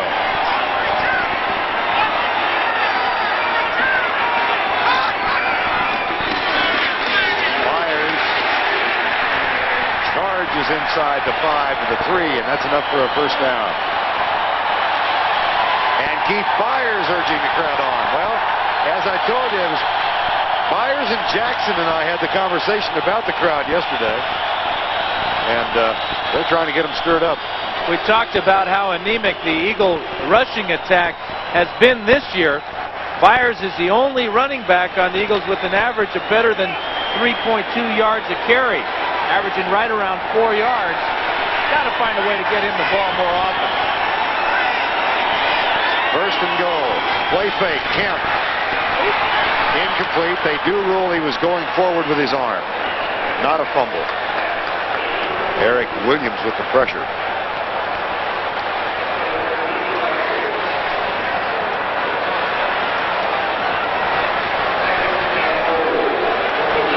Watch on the rollout here. Kemp wants to get rid of this ball early because he felt that pressure by Eric Williams.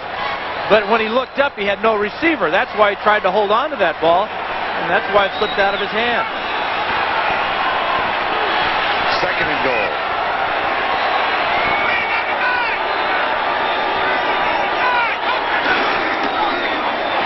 Myers and Kemp collide. Well, that's what happens when you have a new quarterback. Kemp has been here for a while, but you've seen now 3 times today, a couple of times last week, Kemp and his running backs not being in total sync here. Myers expected an underneath handoff. Kemp did not get out of the way far enough, trying a little misdirection right in the middle, and the Eagles had that first down a couple plays ago, but they haven't gone anywhere with it. 13th play of the drive, and they do need a touchdown. Third and goal. Play action in the end zone, wide open, Jackson, touchdown.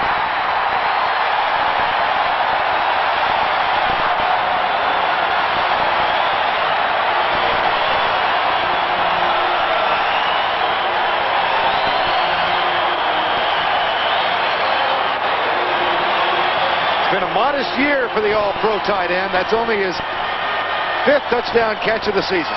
There he is at the top of the screen, fakes the block down on Wilbur Marshall, and releases to the end zone, and then concentrates on the ball.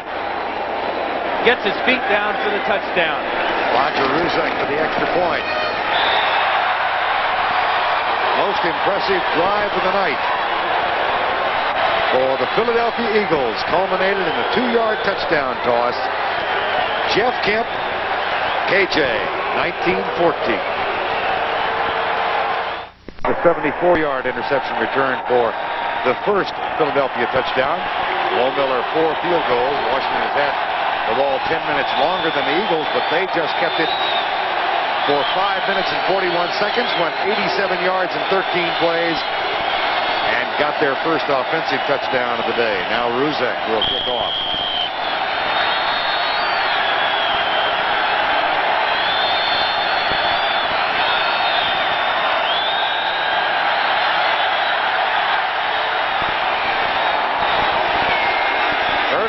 Staggers and gets under it. Flag comes flying way downfield. That'll cost the Redskins. And it'll push the ball back inside the 20-yard line. Let's go back and take a look at Keith Jackson. Well, watch Jackson